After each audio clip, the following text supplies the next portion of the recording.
everyone, it's Teresa. Today I've got a really fun video for you and I hope that you are comfy because it is a mega video and I'm hoping maybe you're just gonna watch it while you're crafting and you've got a couple of hours to kill because it's gonna be a long one.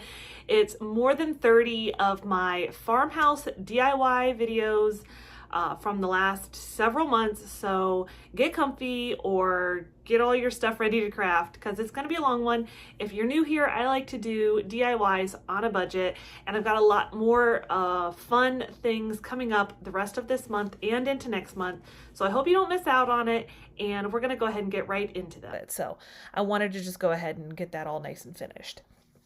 And of course here I am measuring things out as if that's gonna make it any easier for me to make sure it's in the middle, but I do try to find like the middle point and give it a nice little dot and check it just to be sure.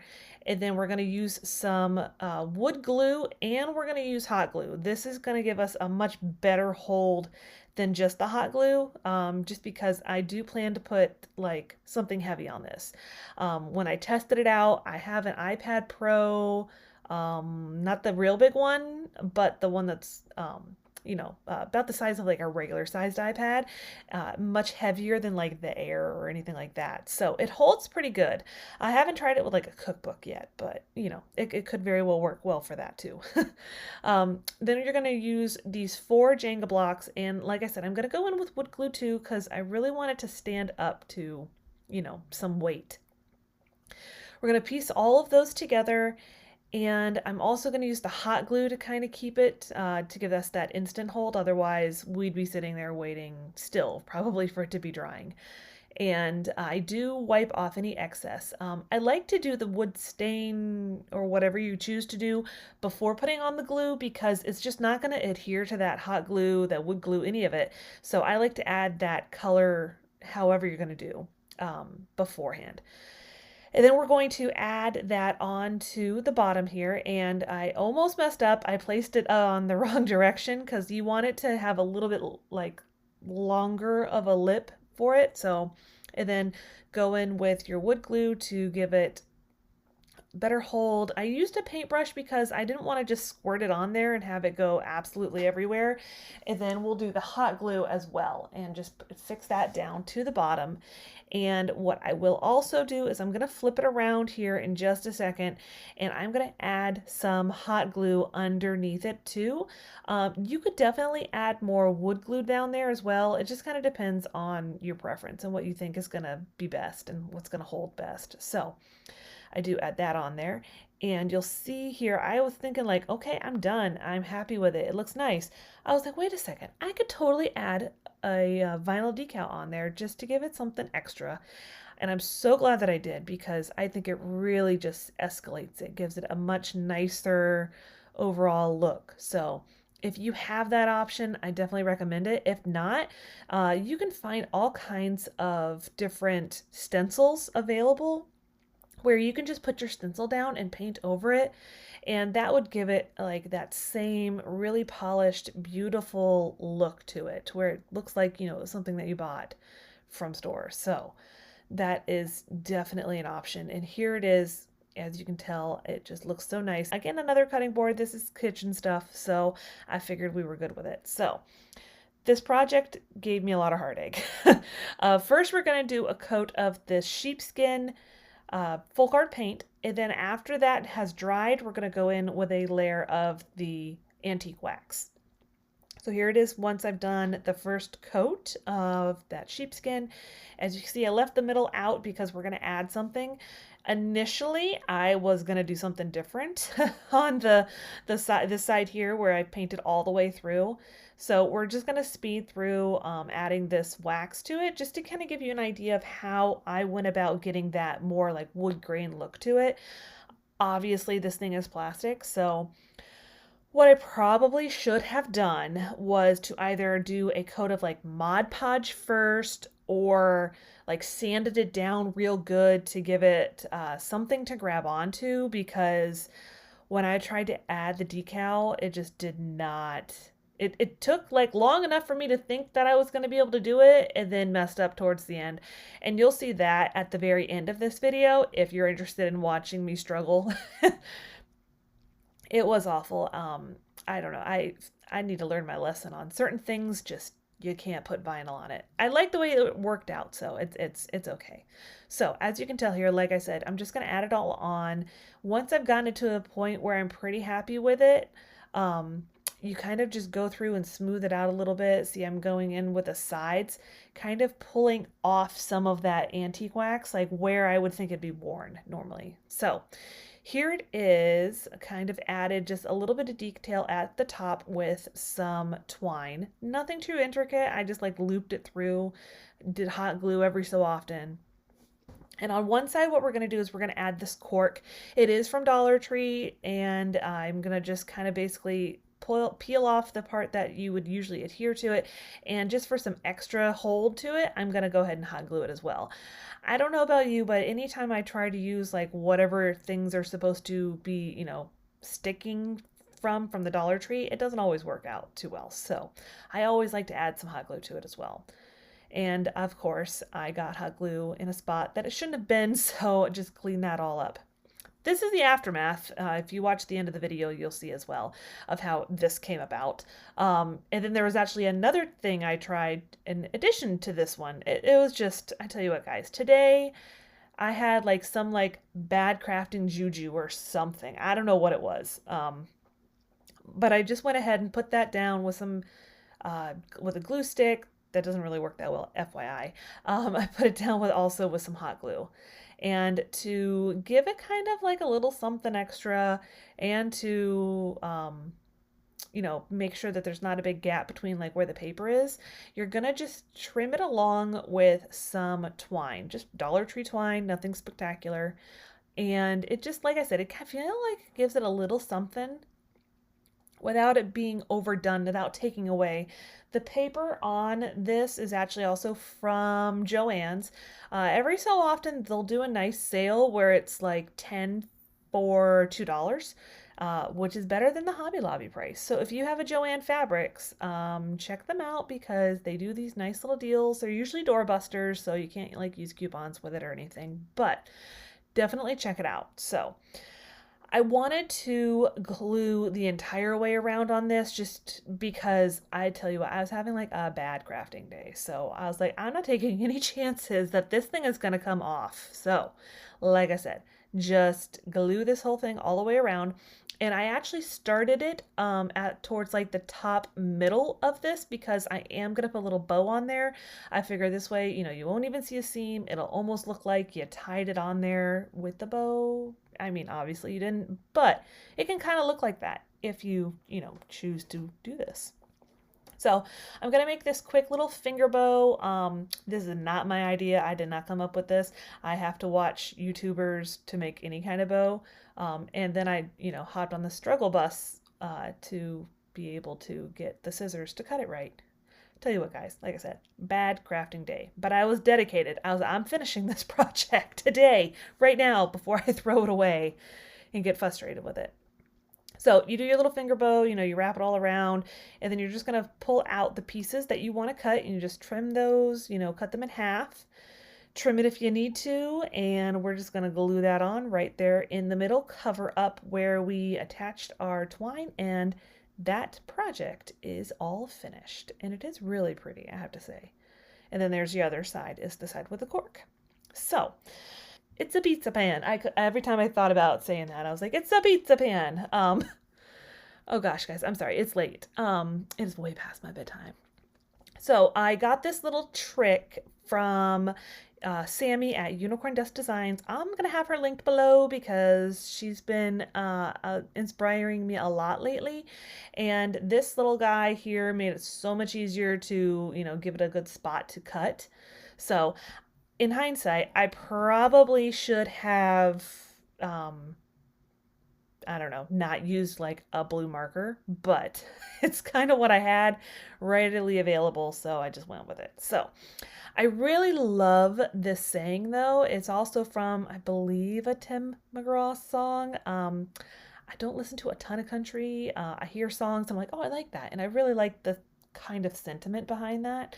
So You're just going to add your hot glue and fix that in to the center part of your pizza pan, and kind of like make sure you push down on that glue to try to keep it from looking too bumpy. I mean, it's a pretty thick placemat that we're using here, so it's not too bad. It's not like visibly bumpy, if you know what I mean. So once that is done, I was kind of like fiddling around trying to figure out like what I wanted to put around the inside, outer part of it, inside the pan on the outer part. Yeah. So I grabbed this nautical rope. It's like the lighter colored one from Dollar Tree, and you can take it apart, which is what I decided to do. So I took it apart. If you do take it apart, there's three pieces of this rope braid thing. And I just kind of try to like eyeball how much I needed. I got too much, which is way better of an option than, than not. So at first I was like, I'm just going to put glue down on the whole thing. And that would have been a bad idea because it would dry before I'd gotten that close. So I'm just going to glue it as I go. And this stuff, when you unravel it, it is kind of like a curly, wavy kind of thing. So glue it as you go instead of putting like a whole bunch down, because, or I mean, sorry, not putting a whole bunch down, but if you're, instead of doing just like little spots of it, I wanted to just do it all the way around because it was going to give me that kind of wavy look. And if that's what you're going for, then that's great. That's because that's what it will do. So I'm just going to glue it all down all the way around and apparently show you every second of it. Sorry. And once we're done with that, sometime this year, which in hindsight, we don't have a lot left of. Do you guys have a lot of things going on for New Year's this year? I mean, we never really do a whole lot, so I imagine we'll just be, hanging out at the house just like normal. So once you get it to meet in where you had it, I wasn't too concerned about it being completely in the middle because I am going to put some stuff on top of that. And I did decide to double it up. I don't show you that, luckily enough. And I take a piece of it, see how it's kind of like a wavy look to it? And I'm going to put like the biggest dollop of hot glue like ever. So what I do have the foresight to do is I clip it down, which you can't see right now, with one of those little alligator clips or whatever you would call that little guy. I'm going to put it down there so it doesn't move around, and put down like a tremendous amount of hot glue.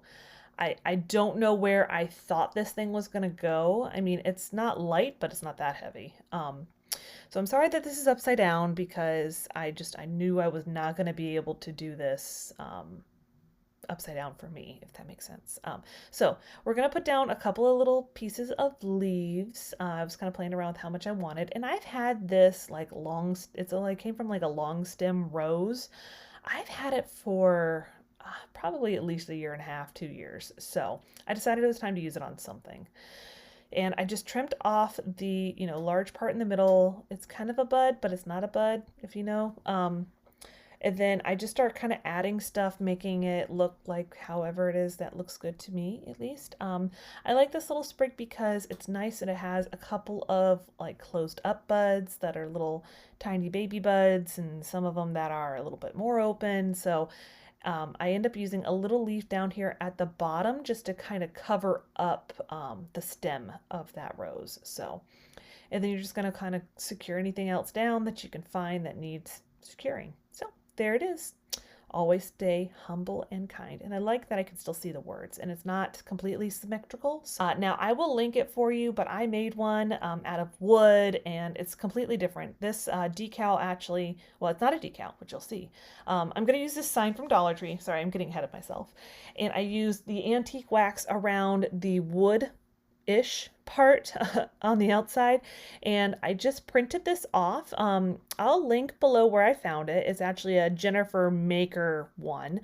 What's cool is when she has her stuff out there, you can go and download it, and she gives you like the files that you can use on like a Cricut or a Silhouette, but she also gives you like a PDF. So if you do not have a Cricut or a Silhouette, you can still make stuff like this.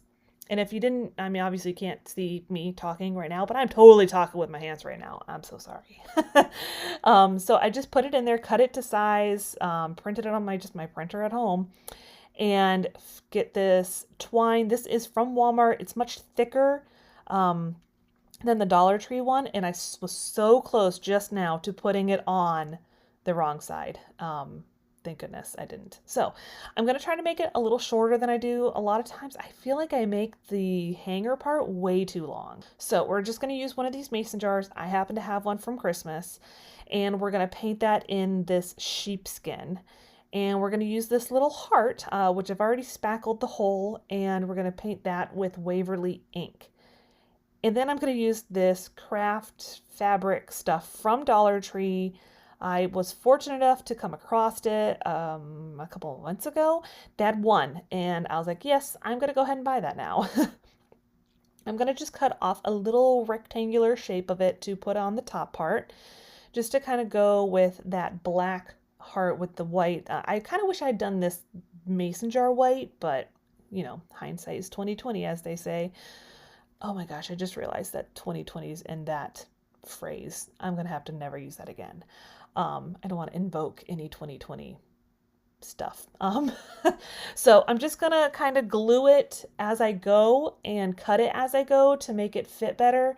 I was just trying to make sure that I had it look as clean as I could. So I do glue down kind of the sides to give it almost like a seam. And like I said, glue it as you go, because if you add all of your glue all at one time, especially if you use this like little detail tipped Surebonder guy, it's going to dry up. It's going to, like, you know, not be hot, and it's not going to stick to anything. So I speak because I have done it. I'm just kind of folding it as I go, making it kind of work, you know, for me.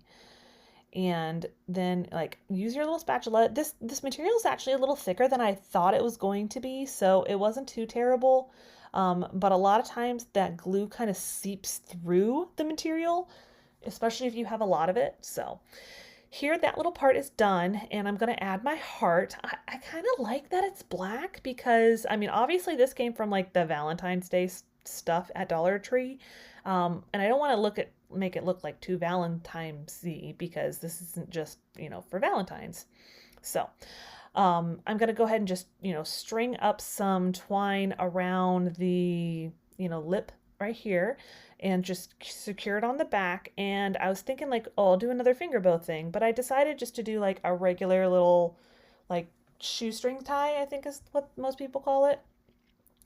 And then it'll kind of look like the twine was tied on instead of, you know, you made a bow and put it on top of it.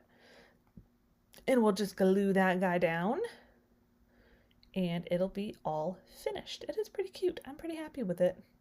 I'm going to use 2 of the bamboo cutting boards from Dollar Tree, and we're going to go over it with a walnut tint from Folk Art. This is like definitely one of my favorite things to use on these. Now this is a water-based tint. I don't know how it would go if I tried like a regular stain, because I believe those are oil-based. So just an FYI, these little guys do have kind of like a little bit of a varnish to them already. So just keep that in mind. And one thing too, I did have a lovely inspiration for this one. It actually was someone that I found through Instagram. It's Jasper_crafter. I am gonna, you know, include their information down in the description box below as well. She made an absolutely beautiful one, and I could not help myself. I had to make it too, and just reached out to her, just making sure she was all right with it. So I went ahead and gave everything its basic stain, and then we're going to make kind of like that middle part. Now, these beads are actually from a garland that I got around Christmas time from Walmart. So I just have a whole bunch of those. So if you happen to come across during like after Christmas sales, I know it's a little late now, but if you come across any like bead garland things, they're really great for this particular type of purpose, like, you know, using them for DIYs. So I'm going to go through like the painstakingly slow process of putting down a dab of hot glue, pretty much every little spot to put these down at. Now, depending on how cautious you want to be, you could definitely try to sort of get an idea of how well it's going to fit everywhere. At the end of this, placements, I wish I had done a little bit more of that. I did it that first row, but then I didn't do it around the second. You can kind of see there's a little spot that could have been a little bit better, but I'll put that to the side and you won't see it. So then I'm going to go behind all of the beads and add a good, amount of hot glue just to kind of hopefully keep it a little bit more secure from, moving and bunching around and everything. So you definitely want to make sure this guy is secure. You don't want any of those beads coming out, because once we put on this top part, you're not going to be moving them. So I'm just going to quickly put down, a whole lot of hot glue so it'll keep it, from moving around too much, and give it a good press to keep it nice and secure. And once that's done, I'm just going to take a look at it, make sure I remove any excess glue. And now we're going to put down the little feet. Now these are obviously a much bigger, bead. So these are just, basically got it like Hobby Lobby in a variety pack. So, and I already did all of the staining. I would recommend staining before you're gluing, because the glue, keeps your stain from taking anything. So next we are going to go in and do a pretty heavy like whitewash. And I will include, of course, that inspiration photo for you here. And that is really what I was kind of going for. I did, I believe, a much darker like stain underneath the whitewash. So I really like the way it looks. It gives a lot of, distinctive, difference between like your dark stain and your whitewash. I don't know why. I really liked it. So most of the wood and stuff in my house is dark. So that's kind of why I was going that direction. And if you couldn't tell, I was picking through trying to get some of those little bits of hot glue off. So like I said, we're just going to go through pretty much the whole thing. I do also end up doing underneath. I'm really not sure why, because nobody's going to see it. But I was like, just in case, you never know. Somebody picks it up and sees underneath it. And like I said, you want to clean up as much as you can. And I would definitely recommend, if you have a heat gun, that makes it much easier to clean up any excess glue. So you're going to do this throughout the whole piece. And once you're finished with that, you're pretty much done with this project. I was a little intimidated at first, thinking like, oh, this is going to be so hard, but it really wasn't. It was actually very easy to do. So we'll cut here just a minute, finishing up all of that painting, and we're going to head on. We're going to start with one of these little signs, and we're going to remove the screws, and we're going to go ahead and paint this whole thing in this Parisian gray color. And we're going to add on some of different beads. I don't know, I was very inspired by beads this time. So we're just going to add some of those beads down to the bottom to give it some little feet. I recently watched a video from Sammy from Unicorn Dust Designs on some different DIYs she did, and she added these to like a shadow box, and I fell in love with it. So speaking of which, this video is actually a part of a collaboration with Christy Creates and Sammy from Unicorn Dust Designs, and it is the Chic for Cheap. I have to slow down every time I try to say that. So as always, the playlist and both of their channels are going to be linked below. So go check them out. Go check out the whole playlist. And if you're coming over from the playlist, leave a comment, let me know, introduce yourself. And if you wouldn't mind subscribing, I would absolutely love to have you here. So as you can tell here, we have finished painting everything, and we're going to just add in a little bit of scrapbook paper just to kind of give it a little something different, where we're going to put like all of our trinkets or jewelry or whatnot. We're going to take 2 of these signs from Dollar Tree, and these are of course in the Valentine's Day section, so you can still pick them up if you want to repeat this project. We're going to remove all of that stuff from the back, all of the staples. Be very careful that you don't end up, stabbing yourself or anything like that. So be careful. And we're going to do that to all of the parts of the signs. And it's nice because you end up with those 2 signs. You have, a lot of material to really work with. And if you want a bigger, like overall box, if that's what we're going to call it. You can definitely go in and use the larger rectangular signs from Dollar Tree. You obviously just get one for $1, so you could do that if you wanted to, if you wanted a bigger box. And they actually have some now that have a shiplap effect to them. So it's like some of the work's kind of already done for you if you end up using those to make a bigger one. So I'm going to remove those little galvanized hearts. We're going to use them later on in the project. I kind of wish I'd like taken my heat gun and, you know, tried a little harder to not pull up all the paper, but it's okay. We're going to cover it up anyways. And so what we're going to do first, though, is we are going to go ahead and fill in all of those holes with our spackle. This is just Dollar Tree spackle, you know, put in the hole. It's not too much of a big deal if there's a little bit of a texture left over from where the hole was, because we're just going to give it like a very rustic look to it. So, and following with my wonderful friend Sammy, she loves to do this. I figured, hey, I told her I want to be like Sammy when I grow up. So I'm going to go ahead and do this too to give it a much more finished look. This is going to go on the inside of the box. I just thought it would be nice to have it a little more finished. And a little tip for you here, if you do this, this is packing paper or craft paper, whatever you'd like to call it, from Dollar Tree. If you iron it, I know that sounds ridiculous. If you iron it, it's going to keep it from getting really curled. I actually have a Cricut Easy Press, so I just set it on like the lowest setting available. I think it was like 210. I can't remember. Basically, the lowest temperature it will go. And then you're just going to kind of iron your paper, and that's going to keep it from curling up. So, you know, I decided it was worth that little bit of time to do it because it kept me from getting overwhelmingly frustrated with trying to do this. So I decided it was worth it. So, you know, pick your battles, basically. All right, so what we'll do is we're just going to, you know, put that down on just the side that we pulled those hearts off of, because that is the part that's really looking pretty bad. Like if you were to paint that, it obviously would not do very well. And I was so careful when I traced it out, making it, you know, as close as I could, and I still had to trim it up. So going forward on the rest of these panels, I'm not going to bother too much with that. So once we're done with that and we've sanded off all the excess, we're going to go in with this Adirondack white paint.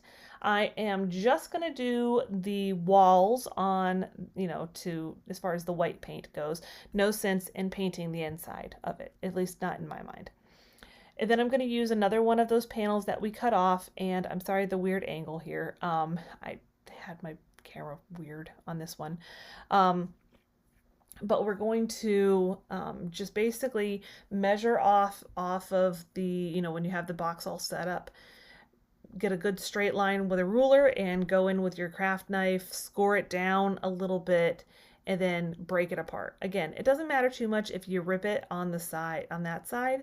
And see, I ripped it, so I just cut off the extra. So don't worry about it. You're going to cover it up anyways. And this isn't like this is giving you, you know, a heavy amount of support. There they are. And what we're going to do is we're going to start putting this guy together.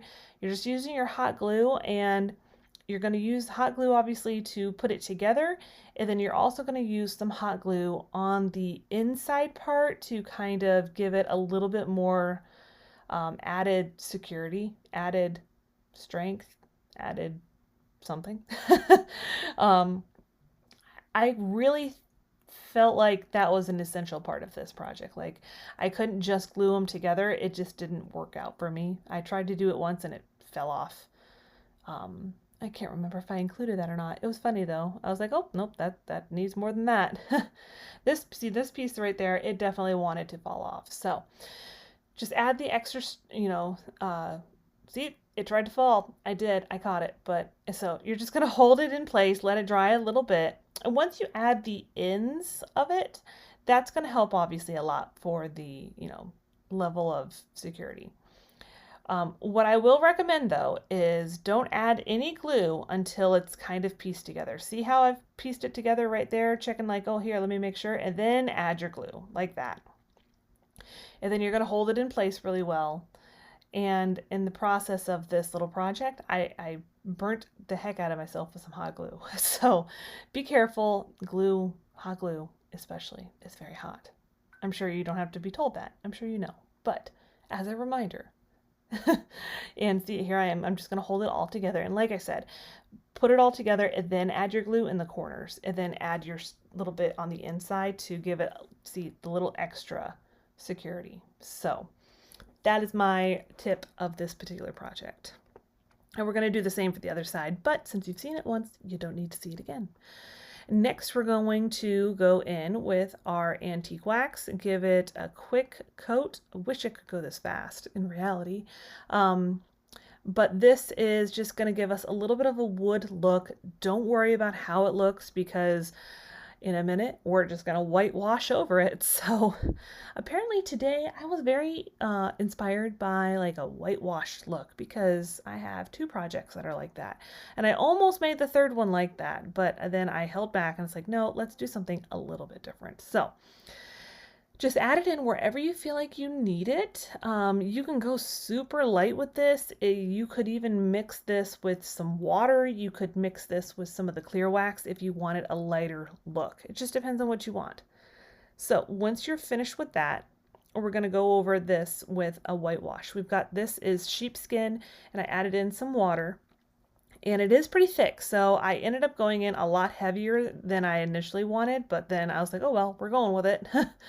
So you'll just do a good like dry brush of it. See, like if you get to the point where you think there's too much of it, just grab a paper towel real quick and rub it down a little, and that'll kind of get rid of at least some of it. So one of our saving graces is that I didn't go in with that Adirondack white. I went in with the other one. So, and again, because I'm in love with putting those beads on the bottom as feet, I'm just going to add in those little beads. Make sure you're putting, I didn't put enough glue. One of my little legs actually ended up falling off. So put a lot of glue because they do not hold as well because you're putting it right onto that paper. So, and we're going to just take that same thing. We're just going to take our antique wax and give it a little coat on the beads so that it looks the same. On the last project, I actually did not do anything to the little feet, and I like the way that looked with the gray, but I felt like this stood out a little bit too much against that whitewashed look. So we're going to go in with this wax first, and then we're also again going to go in with that whitewash on these as well, so just to give it a little bit more of like a cohesive look. And I'm going to show it to you like fully. Apparently I would have thought like, hey, let me show you one. No, I showed you all 4 because they're not, you know, they're all the same, but you know, we'll go with it today. Again, do not forget to go check out the playlist. I'm sure there's going to be a lot of great things to see. We're going to use some of these little bottles. They are from Hobby Lobby. I remember I got them half off, so pretty inexpensive. I'm going to paint those white. And while everything is drying, I'm going to pull off the backs of these little hearts. I tell you what, they were way harder than I expected. This was not like your run-of-the-mill normal like glue or adhesive that Dollar Tree uses. This was like some serious stuff. So if you get those signs thinking like, oh, those hearts are going to just pop off, I don't think they're going to. We're going to add a little bit of twine onto the back. Now, what you'll need to do if you're going to recreate what I had made is just do a piece on each side, because we're going to actually tie it around the bottle as opposed to hanging it over the bottle. So, but either way, you'll need to go ahead and just fix down some twine on each side of that heart, and it's just going to be like almost like a little sign. You could totally put letters on it. That would be adorable, but I did not do that. And I don't know why, I just kind of felt like, hey, this needs a little something else. So I added some handles onto the edges.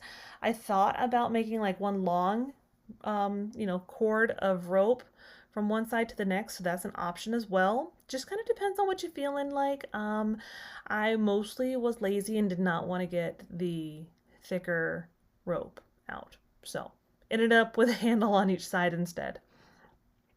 I'm just going to put those down there. They're just like little glass jars that I had left over from some kind of like creme brulee kit. So just to add a little bit of height. It definitely needs height for these little bottle. So here I am, I was like determining I needed to cut it. So I cut down the little part of the heart and I'm just going to tie it onto it.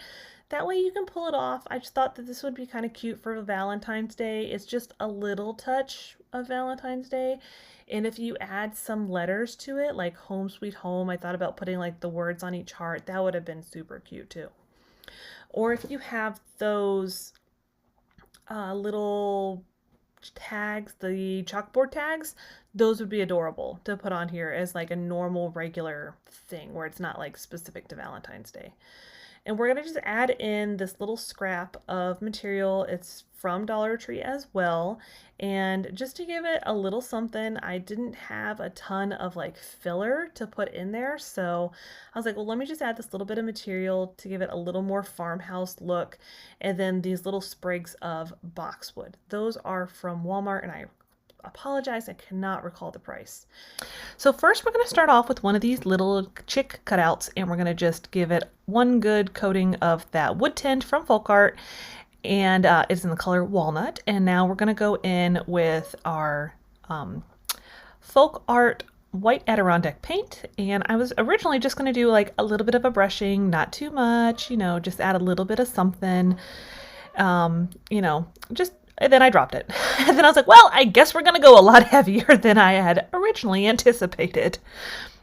Does that happen to you guys all the time? Like you do something and you're like, well, I guess we're going to do it a little different today. And then I'm going to take this little finger sander and we're just going to sand down, you know, some of the edges, parts in the middle, just to give it a little bit of a rougher overall look. So yeah, it's funny accidents, right? It's like you do something and you're like, well, different direction instead, because I wasn't going to, you know, go back over it and paint it again or anything like that. So it's all right. I think it ended up good. So now that that is all finished, we're going to take this tiny little bit of the calendar piece from the Simply Blessed calendar. I cut it out off one of the little back parts just to give it, I don't know, a little extra touch. So of course, it's really, really white because it came off of a white calendar. So what we're going to do is we're just going to go over that with that same wood tint just to kind of blend it in a little bit, make it look a little dirtier. And basically, I dip my brush in the tint and then blot it off on a paper towel so that it's really not, you know, it's not like it's fully saturating the actual little piece of paper. So, and I just stuck it on there with one of those giant glue sticks from Target. That I stole from my kids. And then I'm going to go around and give a little more definition, a little shadowing almost around the edges of that. I'm going to call it a sticker. It's not a sticker, but you know what I mean. The little piece that we stuck onto the chick. Like I said, just to give it a little something. And I don't know if anyone noticed this, but it says nest and chicks have a nest. I don't know. I'm sorry. It's corny. I can't help myself sometimes. So once we're all finished with that, we're going to go ahead and start working on this frame. Originally it was gold, but I've already painted it with plaster from Waverly, of course. And so next we're going to take some of this chicken wire. Again, do you get it? You get it? My son does that all the time. It's hilarious. And this is a little cheating. They do sell it from the Dollar Tree. I have not seen it from the Dollar Tree. And honestly, if I do find it at the Dollar Tree, I'm not 100% sure I'll get it because I've found this little spool of chicken wire ribbon or something. And I'm just going to cut it down to fit. I cut 3 of those, you know, to fit all the way across. And next we're going to start putting it down. I'm going to clamp it down a little bit. Be very careful, even if you do find this at Hobby Lobby, it is still rather sharp when you cut it, so just be careful. I definitely got myself a couple of times. And then we're just going to glue it all down, and that little glue gun is new. It is a Sure Bonder still, but I got it off a recommendation from Liz, the official craft nerd, and of course I had to buy it because it's without wires and it's chargeable, so I'll have it linked for you down below in case you're interested in it. I'm still in the process of trying it out, so no definite direction of a review yet. So once I've glued everything down, then I'm going to start to trim off that chicken wire. Now it's going to leave, like I said, it leaves definitely a jagged sharpness to it, but in a minute I'll show you what we're going to do as a result to kind of, you know, keep you safe and keep your walls safe. So I'll show you that here in a minute. But like I said, just going through with my little wire cutters, those little pliers that came in like a set of 3. It's like a jeweler's set or something, and it works really well for this kind of stuff. I'll have it linked for you too. And so once we're done with that, make sure you're very careful about all the pieces that you cut off because, I mean, you don't really want to leave those sitting around somewhere and you not realize that. So we did that all the way across with 3 pieces. And now I'm going to add down some glue and I'm going to add one of these short dowels from Dollar Tree. It's absolutely perfect size. I didn't have to cut it down at all.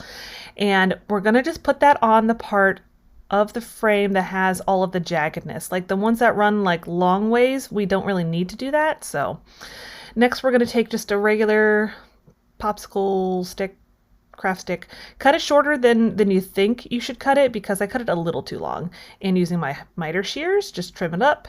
And I'm going to have that glue, that popsicle stick, craft stick thing on the back side. And then we're going to have obviously the chick on the front side. So this is just giving your little chick something to kind of hold on to. And it's also going to keep some of that chicken wire kind of stationary. You know what I mean? Like obviously it's 3 pieces. So this is going to help kind of keep it all together. See here, I'm just kind of arranging it a little bit and then getting it stuck down. And then we're going to put our chick. And see, I definitely should have gone a little shorter on the chick, but that's okay. Or on the stick. Stick, chick. Oh gosh, I need more coffee. So then once I've gotten it most of the way down, I'm going to go ahead and add some more glue and just kind of sneaking that nice, you know, smaller tip of the glue gun in between those 2 pieces. I'll add a little here or there, you know, just to kind of get it nice and, you know, situated there. So I added a little more too, just without where it doesn't have the glue, just to kind of keep that wire from moving around a lot. See, we're just, like I said, we're just adding tons and tons of glue. So just try not to go too overboard. I tend to do that. And that way you're not ending up trying to get rid of all the glue. And see, I had to cut down just a little bit of the stick. You could see it. So, and then we're cleaning up all the glue pieces because it's unavoidable. And see, like that little foot had a little spot to glue down. So I did that. And here's just, you know, a bow I added. It's just a shoestring bow. Nothing particularly fancy about how I made it. You guys know me. I don't do bows very well. And I'm just going to glue down the tails just to give them, you know, a little bit of a cute look so they're not just hanging wherever they feel like it. We put them where we want them. Here it is, all finished. It's super, super cute. Super cute. Can't get over it. So I wanted to also let you know, coming up on Tuesday, there's Try It Tuesday instead of Wednesday. And then on Sunday, we're doing a stash swap. It's going to be a lot of fun. So we're going to go ahead and get into our next project. We're going to start off with one of these big beware signs from Halloween time. We're just going to fill those little holes like I normally do with just some wood filler. And then we're going to give it a full coat of the Adirondack white. Well, when I say full coat, in reality, it's not completely a full coat. I wasn't really worried about covering it all the way because it's going to be distressed anyways. I'm going in with that little finger sander again. I'll link it if I can find it on Amazon. I got it from Target, but I will link it from Amazon if I find it for you. It's probably a better deal at Amazon. If it is better at Target, I'll link that one instead. I actually had seen recently Savannah from Savvy Crafts with Savannah use it, and I was like, oh, that's cute. And then I went through Target and I was like, oh, there it is. Have to buy it. And then of course my little Ladybug, as always, there to help clean up. Now we're going to add our lines. Do not use this Cricut fine tip marker pen thing because right now it is black. However, once you add paint or water or anything to it, it's not black anymore. It ends up being blue. But you all know I'm very challenged when it comes to drawing lines. So I've actually got it against the wall with my yardstick and trying to make it to where it might be straight. And I think I did a pretty good job given my track record. So, and then here we are, we're going to go in with that same folk art wood tint, but this one is in gray.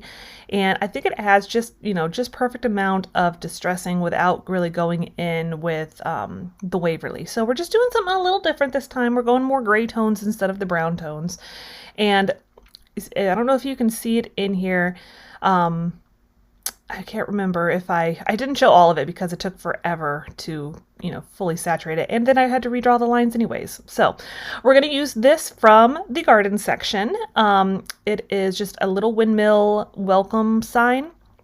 using my little pliers set, I'm just going to pull off all of that other stuff because I just want the windmill part. And it takes a little bit of work. Things get a little bent. I won't put you through every moment of it. I think maybe I do put you through every moment of it. I do. I let you watch all of it. I'm sorry. You get to watch me struggle. So I kind of went back and forth between the different tools, trying to get it all the way apart, off camera, obviously. I ended up bending that little front piece. That ends up being like my way of doing it. I bend that little front piece. Don't worry, we're going to reattach it. And then I'm going to start trying to take off those little pieces that were underneath it. And then we're going to squeeze them together with the pliers to actually get it small enough to slip out. Eventually, sometime today. And there we go. See, a little bit of muscle, a little bit of work, it's all right. So I'm going to try to bend it all back together to make it look somewhat right, and you just press it on the desk and it kind of works out. And then this little piece, I'm just going to clean up that little shard that's on there. Again, be careful because these little pieces, you know, they are pretty sharp. And we're just going to glue that down with our glue gun, and you just add a little dab of glue. I like to do, a lot of times when I glue something and I feel like it might come through the other side, I'll put it over some like parchment paper. So that way you're not going to end up with it all over something or accidentally glue it to something else or your desk. Can you tell I've done it before? And we're going to go in with mineral and we're going to go in with ink, both from Waverly. And we're going to kind of get rid of some of that shininess. It's not too terribly bad. You know, it's definitely got a lot more of that distressed look to it, but it was a little bright and shiny for this particular project. So first I'm just going in with one of those stencil brushes from Dollar Tree, painting over, you know, quite a bit of it with the black. And it was definitely really dark at this point. So I was like, well, let me take a little bit of the mineral and start working that on there. And be careful when you do this. Like I didn't feel like getting a different brush, and then I had so much of the black that I don't know if you guys have this paint or not, the ink one from Waverly. It is black. Let me tell you, that stuff is like in there. I don't understand. It's like the most opaque paint that I've ever had. So, but yeah, I'm just kind of going back and forth wherever it makes the most sense with either the mineral or with the black. And then we're going to go in with a little bit of antique wax just to give it almost like a rusted effect. It's definitely something you can skip. It's up to you. Or you could just do that antique wax and mineral. That would have been cool too.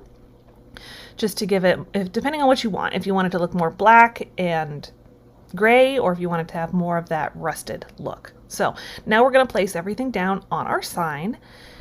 And I've got I could have gone a couple of ways. One thing I'd seen where they used a windmill on, I think it was like maybe Wayfair? Could be something else. I can't recall. They did Love.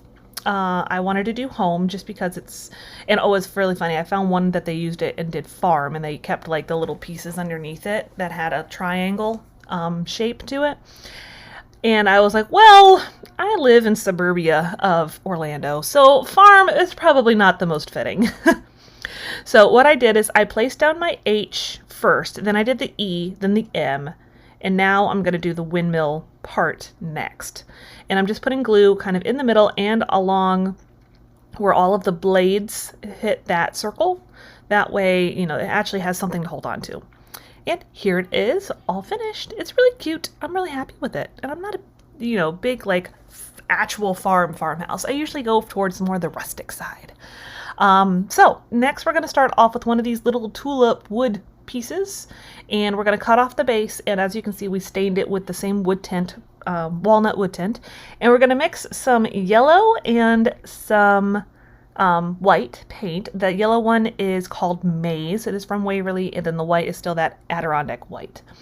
And we're just going to mix the two of those together because it's a tulip. I kind of wanted it to have just a little bit of yellow to it, you know, so where it's not just straight white doing that, you know, that distressing, basically. Just to give it, you know, a little bit of color. It's not really something that's really going to stand out, but I know it's there. And it's just a little something, you know, it's like very, very pale yellow. So I just kind of go along the edges for the most part. I go in the middle part where the little picture would be if you use a picture, around the stem, that kind of thing. And then we are going to use another piece from that same Simply Blessed calendar, and I'm just going to use the little circle picture form to draw around it, cut it out, and add it into it. And now we're using this clay pot from Dollar Tree garden section. I'm going to link below where I actually DIY'd this. I did it on a previous video, but I will link it for you below. And we are going to just use a piece of pool noodle. I like that better than floral foam a lot of the times just because it ends up being less messy and you get a lot for your money because you get one big pool noodle for $1. So I'm just going to find a good spot for that, and then we're going to start placing all of that little boxwood plant in there. And here's how it turned out. I think it's really cute. You know, enjoy the little things. It's such a cute little thing. And so on our last project, this is going to be super fast. I'm taking a glass container from Dollar Tree. I think it's supposed to be like a candle holder. I spray painted it white, did about 2 coats to cover it. And then we're going to take that ink Waverly chalk paint and just kind of go around on, you know, like the edges, a little bit in the middle, you know, just kind of wherever makes some sense.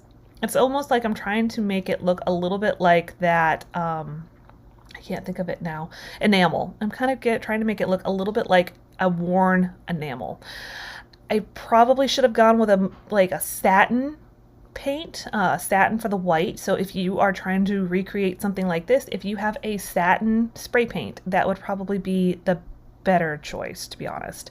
I did not. So again, same thing, pool noodle. And we're going to just use one of these little succulent plants and another little succulent plant. They're so stinking cute. I mean, Dollar Tree is like stepping it up. Those are from the garden section, so that's where to look for those. And we're going to add some rocks in there just to give it like a little like rocky garden kind of look. And you can't really see the rocks too much, so, you know, especially with the pool noodle in there, you don't really have to use a lot. That was kind of nice. And we're going to add our second succulent in there. And here's how it turned out. It's really cute. So we're going to start with one of these frames off of a canvas. It's actually an 8x8 canvas. I got it from Joann's. I already filled in any of the little holes and sanded it all down. I used one of these canvas frames in another DIY a few weeks, maybe a month ago. I'll link it for you below just in case you're interested in checking it out. But what we're going to do is we're going to use some of these little stick-on like wall tile things. They're from Target. I got it in the dollar spot. You can easily find all kinds of things similar to this if you go on through Amazon and just look up wall tiles is basically it, like stick-on wall tiles or wall decals or tile decals or something. So they work pretty nicely because they definitely stick to things, but like as I was sticking it on this piece of foam board that I got from Dollar Tree, it's really easy to take it off. Maybe not easy. Easy is not the right word, but you can take it off without ripping apart your project. So it's just, they're really handy and I absolutely loved them. I wanted to use them in like every DIY today. So once I've gotten my little square, I'm going to go ahead and just cut out that whole thing. Don't drop your X-Acto knife. And I'm just doing a really rough cut right now because I didn't feel like getting my big piece of my big, cutting mat out. So I'm just using this little one that I got from Dollar Tree. For the longest time, I couldn't find it. It was like lost in like some cavern of my closet or something. So I was so excited the other day I found it, and it's just so much easier than a big one. You know what I mean? So we obviously already painted the frame itself white. This is Adirondack white from Folk Art. And I'm just kind of checking to see like where I need to cut off the foam board. I want enough area left around the decal. That way I can glue it down. I'm going to just hot glue it down. Nothing, nothing tricky, but you want to have enough area to glue. And I probably should have left a little bit more on the top and bottom.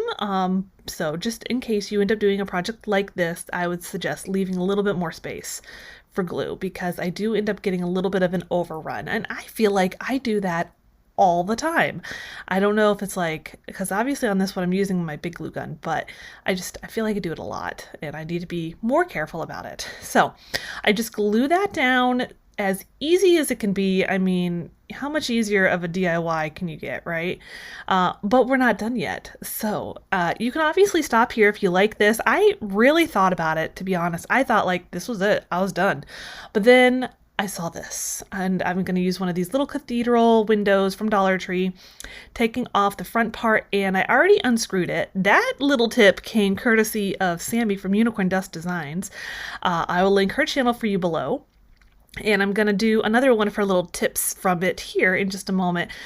Since I removed the back, I am going to add some wooden dowels to the backing of it as well. Again, tip from Sammy. I mean, that's the one thing I love. It's like you can watch these videos and make a completely different project, but you get lots of great tips from watching all of your friends here on YouTube. So thanks, Sammy, for the wonderful tip. So I'm just going to glue that one down. Obviously, the bottom one, I'm not too terribly worried about the size. The top one, we're just going to go ahead and cut down so that you don't see it using my handy dandy miter shears. I will have them linked for you below as well, should you be interested in taking a look at them. Anytime I have like tools and stuff that I use on a regular basis, I will link them for you below. If it's an Amazon one, it is an affiliate link and it doesn't cost you anything extra if you use it. And if you don't want to use it, that's okay too. So I did, like I said, I glued those onto the actual frame, and then I'll add my hot glue onto the actual sticks. And I'm trying to more or less like line it up in so that middle part of the window is in the middle. And I'm going to use a little wood round thing. I think I got it with like a wood burning kit that I still haven't used the wood burner. And I'm going to use this rub-on transfer from Dollar Tree that just says family. And I'm just trying to keep this kind of simple. And then a couple of the little pieces off of the rub-on transfer set that's like the eucalyptus and stuff from Dollar Tree. So I'm keeping it pretty neutral, you know. This, I don't know, at first I thought I was going to keep it, then after I made it, I was like, you know, maybe I'll give this to my mom. She really likes like the black and white stuff, so it might be going to her. We'll see. We'll see how I feel. So we're just going to put all of this down, and I like to use the back side of my little mask applicator, which I don't use it for that. Obviously, I use it for hot glue, but it seems like in my personal opinion that has been the best thing to actually push down all of the rub-on transfers from them. So once I've gotten it the way I am happy with it, we'll go ahead and put it on the front side of that window. Now, I was originally going to use the thing that was on it, but once I started painting it, the lettering on that is actually dipped down a little bit, so I couldn't really get it to work for me. So just an FYI, if you try to do that on the front side of it, just by painting it, it doesn't work. So here it is, all finished up. I absolutely love how this turned out. And we're going to be making a sign actually for my mom. I'm going to use this wood puzzle from Dollar Tree. Obviously, I'm not using the front puzzle pieces. We're going to use the back. And I just painted it all in Waverly chalk paint in ink. And I've got this lovely little hot bath sign that I printed off of my Cricut. I will have it linked for you below in Cricut Design Space. It is a font that I uploaded there, so you should be able to change it around like size-wise. But anything else, you'll have to download the font, which is just from DeFont called Magnolia. So I'll have that all down for you below. And now I'm going to use a little bit of this white cotton twine from Dollar Tree. I'm trying to stick with the white and the black on this one.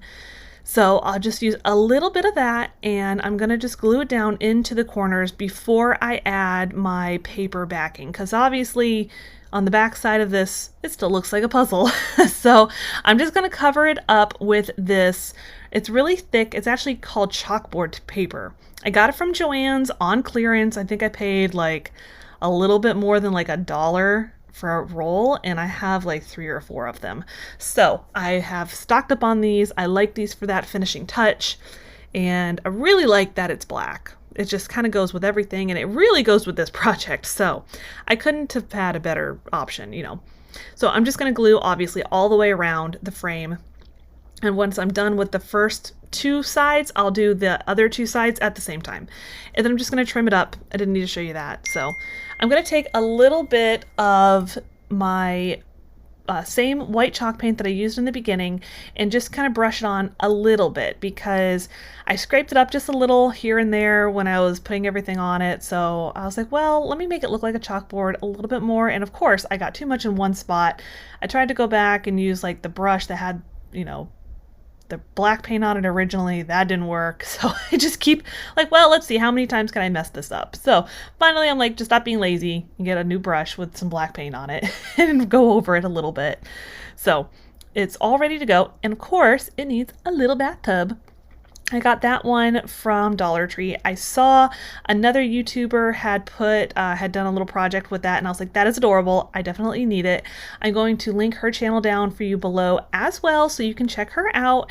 And I don't know why, but her name escapes me right now, and I will find it for you though, but I will definitely link it for you here and then also in the cards up on the top right. So I'm going to add just a little piece of wood on there because I need it to sit a little bit more flush. And that was just a scrap piece of wood that I glued on there. And then I'm gonna also add just a little bit more with one of those little domino sets, just to give it, again, just a little bit more area for that wood, for that glue to sit on, make it a little bit easier to have that flush with my sign. I'm just trying to figure out, you know, where to put it. So here we go. It's all finished. It's really cute. She's gonna love it. She just is gonna love that for her bathroom. And guess what? It's time for a giveaway. I'm going to be giving away a $20 gift card to Amazon. All you have to do is comment on this video here. And if you want another entry, make sure you go over to my Instagram account, follow me, and comment on the picture you see right here on the screen. Everything is going to close on the 23rd of 2021, and I'll announce the winner by responding to your comment with some extra instructions. And now we're going to get back into the crafts. So we're going to start with a little palette from Dollar Tree and some more of those stick-on tiles. I told you, I love them. I could have used them in every single DIY this time around. I'm going to stick it down. It could definitely stick down by itself, but I wanted to get a little bit of extra hold, so I'm just going to give it a good coat of some Mod Podge just to make sure it's not going to go anywhere. I do intend to use these, so I want to make sure that it stays where it's supposed to. So once you've gotten it nice and lined up, I am gonna just, I peel it back just so I can add the Mod Podge. I didn't want it to dry while I was doing it, so I figured I would just kind of add it as I went.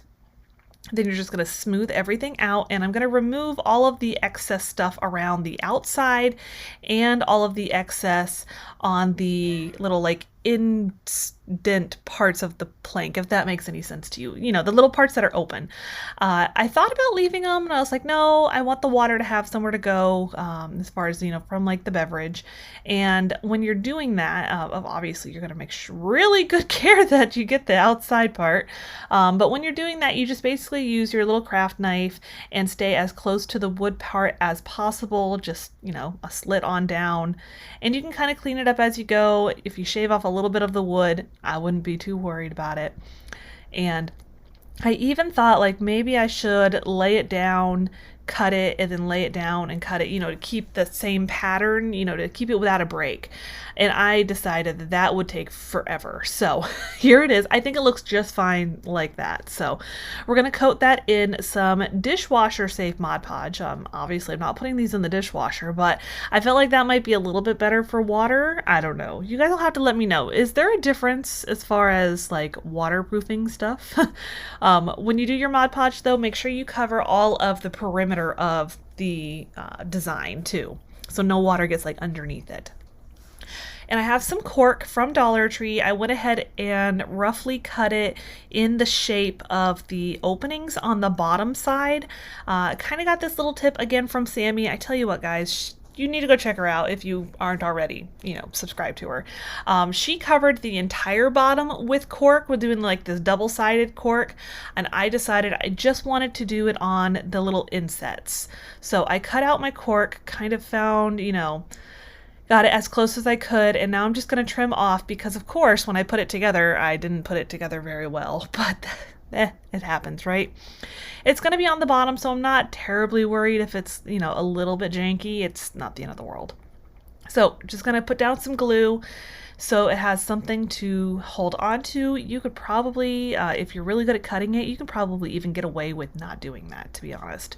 I'm gonna do it to each of those little opening areas on all of my coasters.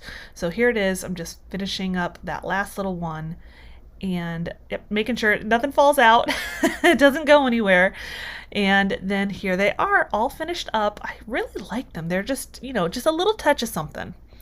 So next, this is kind of a cheating one. It's not exactly a DIY, but I have this little tier tray from Target. I took the plates come off, the bottom little rubbery thingamajiggers come off. So I am just gonna do a coat of matte black spray paint. I did a clear coat too, just to give it a little extra hold. And there it is. It's perfect. It's like $5. We're gonna start off with one of these love signs from Dollar Tree. I really like these ones because they've got those shiplap markings already there. They're not just drawn on. So we're gonna remove the burlap heart and we're gonna start to try and peel off all of the paper because it's possible on these signs. But not on this sign. When I was doing that, oh my gosh, I don't know why it popped into my head, but that little scene from Silence of the Lambs where they say, you know, she puts the lotion on her skin or she gets the hose again.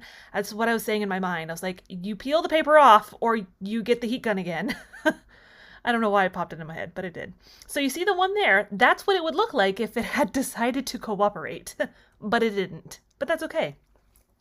We are going to go ahead and we're going to fix these two signs together on the back side. We are using the front.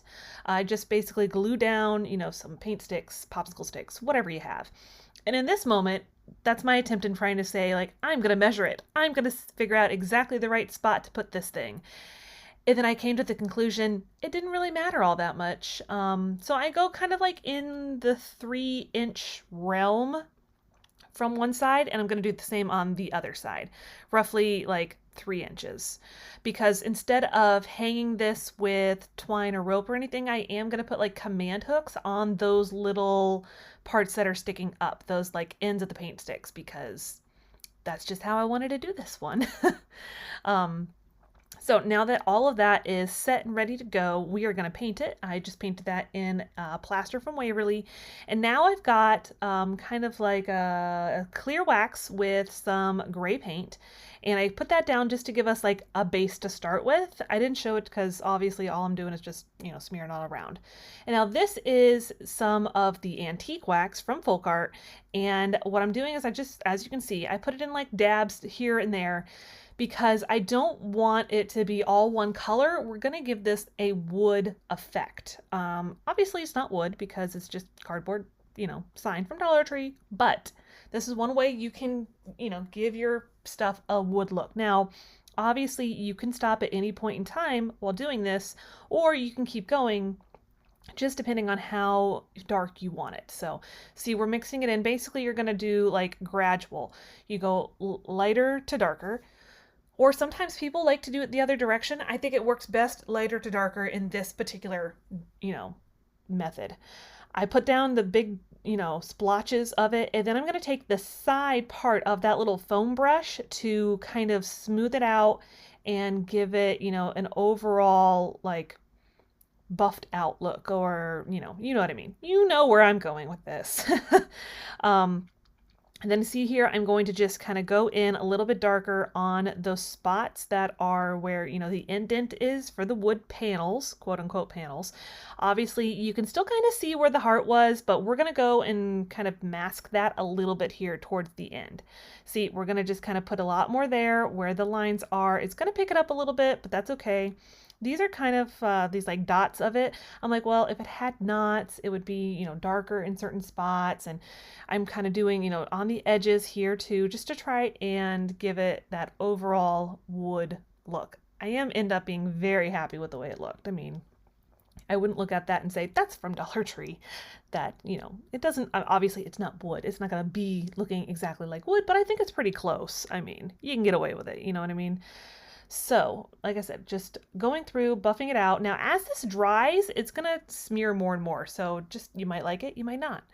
Now we're going in with some permanent black vinyl. This part obviously says home, and we're just gonna flip that on here, find a nice spot, and I mean, I spent probably a good, 3 to 4 minutes just trying to figure out where I wanted to put it that I didn't show you because, who wants to watch that?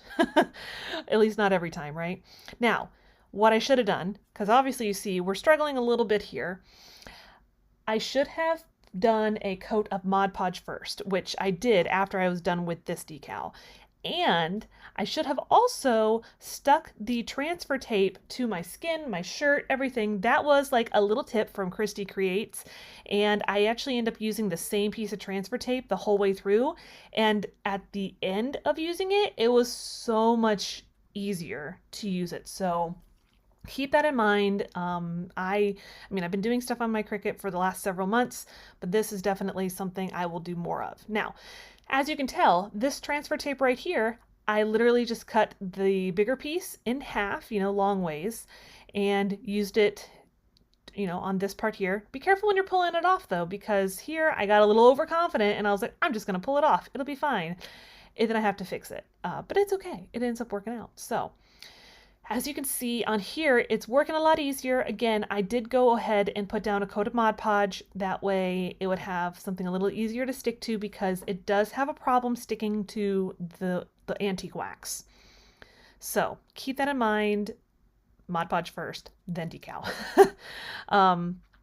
And stick that darn transfer tape to just about everything to get some of the hold off. I mean, I like this transfer tape because it pulls the decal off, the transfer part, the transfer tape pulls the decal off of this strip easily enough. So now we're going to put, we're actually going to do the bottom line first because I needed to kind of figure out where to place the and that I wanted in the middle.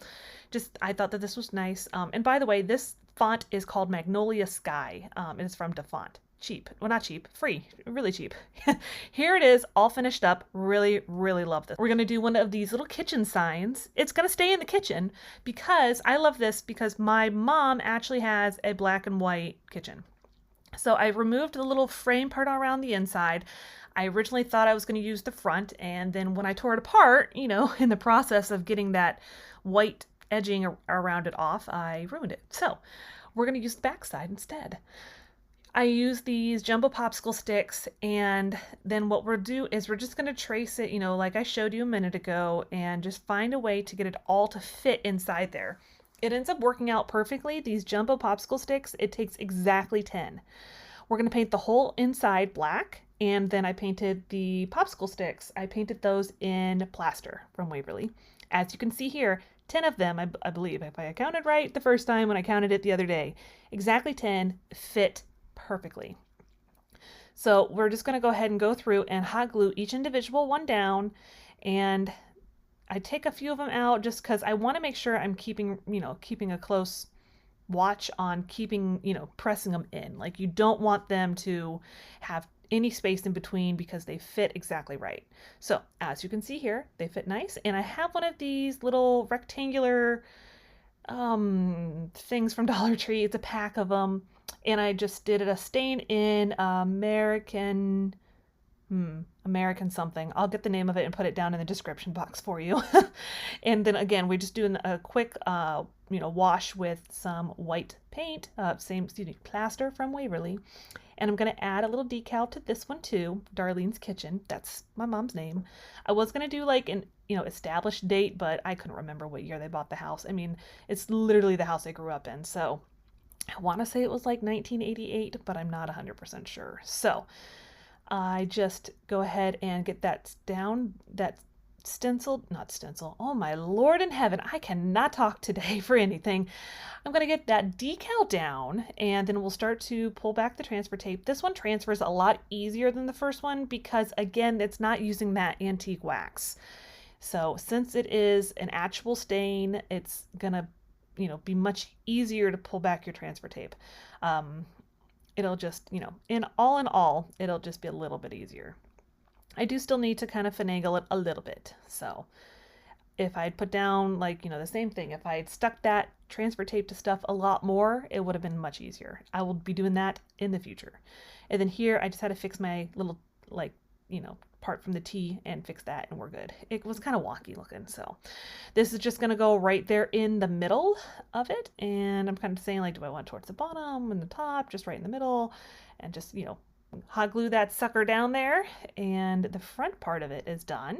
But now I want to make this to where it hangs, so we are gonna do that. Now this paper that you see here, this is actually a chalkboard paper. It was at Joann's, it was on clearance, and I was like, this is gonna be awesome.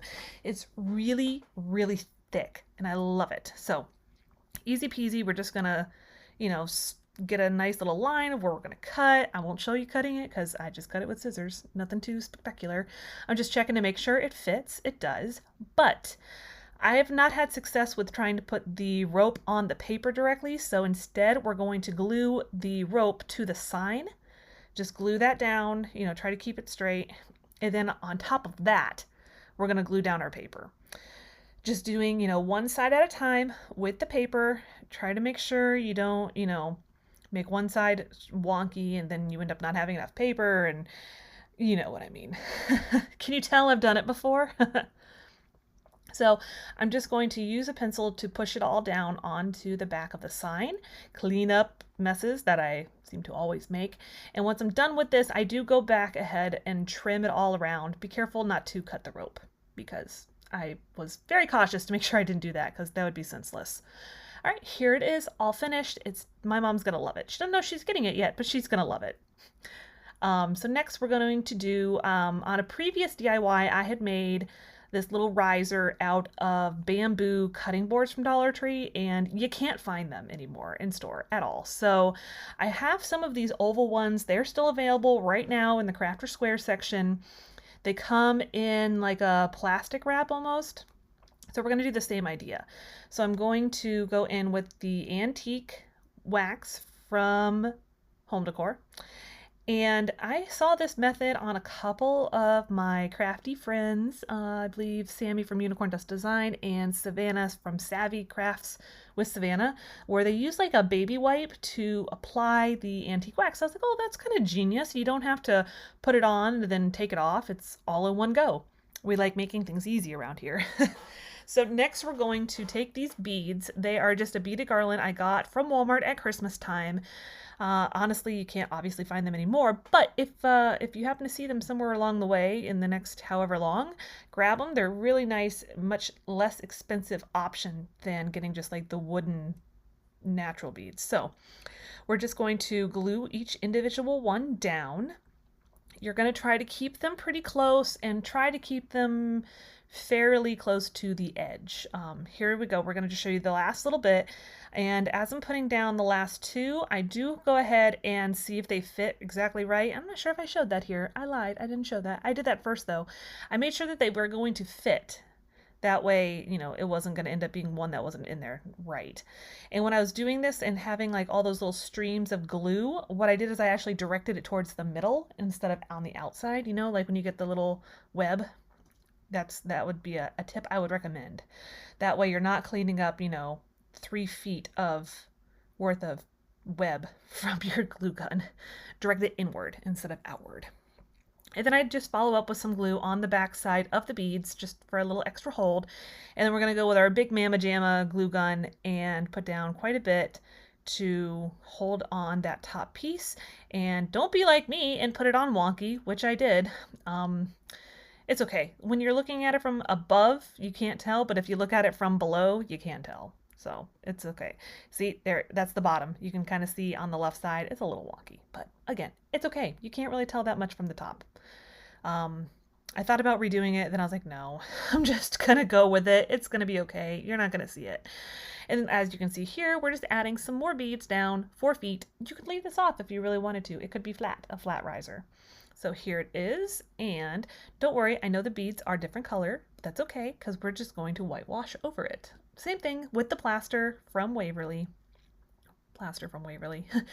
Chalk paint in plaster from Waverly. That's right, that sounds about better.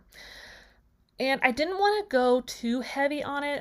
The one that I made out of the bamboo cutting boards, I went a lot heavier on it, but that one actually was a darker stain as opposed to this one.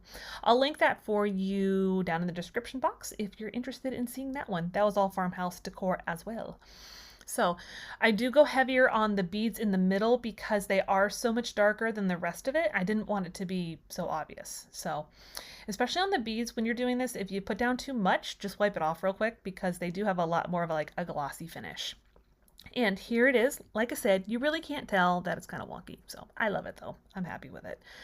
So on the next project, we're going to use these wood planks from Dollar Tree. They come in a pack of 6.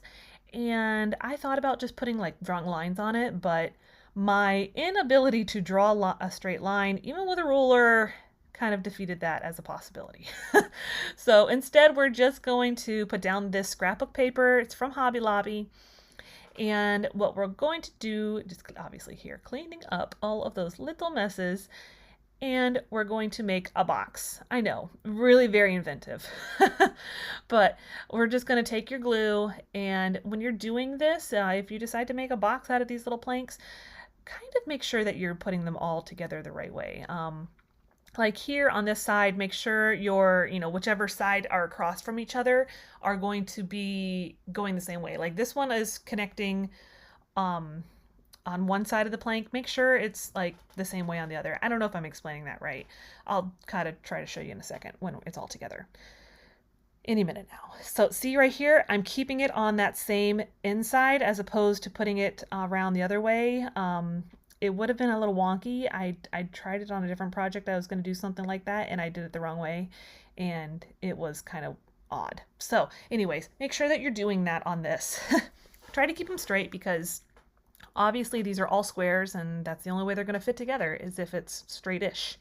So see, here we go. Now it's going to all come together.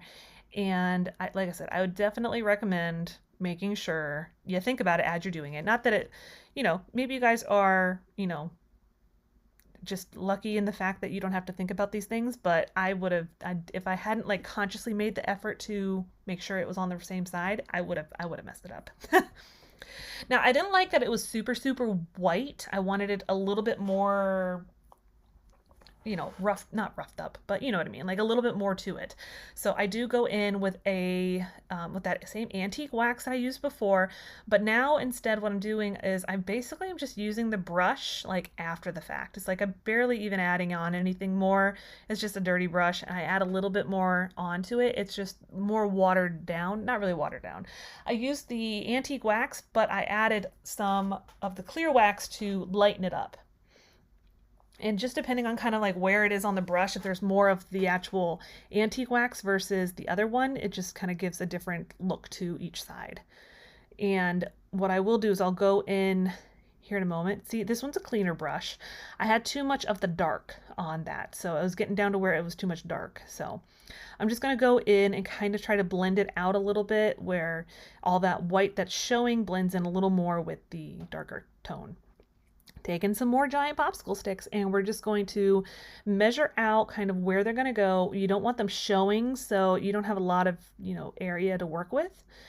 And I thought about making just a bottom for it and decided this was going to work out just fine. I didn't feel like going through the effort. And that was my little trick of how to use these things, these miter shears. I have no grip strength, and what I found through the process of this video is to actually bend it upward. When you're clipping it, you're going to pull the stick up, and that is going to use the leverage that you got on those miter shears to your advantage. So I'm just going to put a couple of these popsicle sticks down because again, I didn't feel like making a full bottom, and that's going to be okay. It's going to reduce some of the weight as well, depending on if you want to, what you want to do with this little guy. And see, I'm using some pool noodle. I'm just going to cut down where it needs to be because obviously you don't want it to be too tall. That would look kind of strange to have a little pool noodle sticking out of this little, box.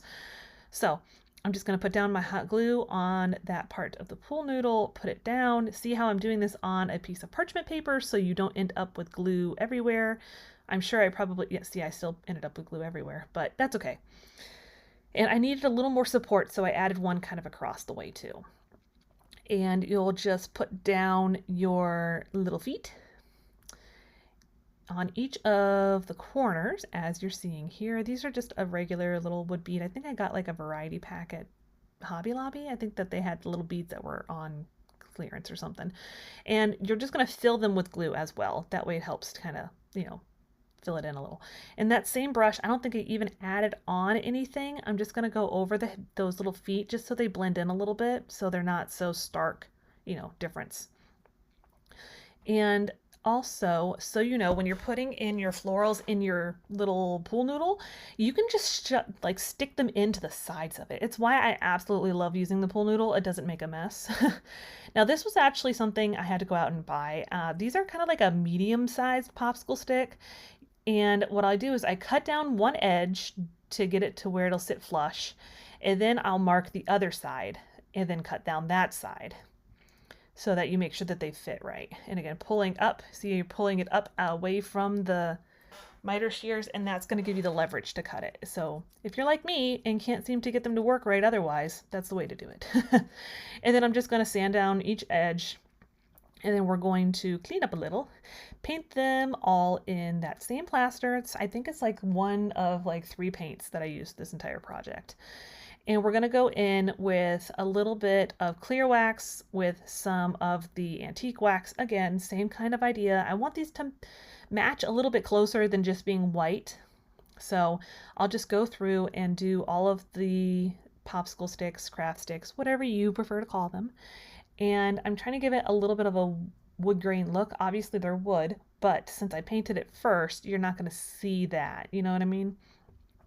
I guess in theory, I probably could have just gone in with the wax directly instead of painting them, but I figured that this would give it a little more consistent look. So we're going to cover up those seams with these little guys. We're just going to glue it on. We're going to do one on each corner. Like, so there's going to be one on this side, and then there'll be one directly next to it.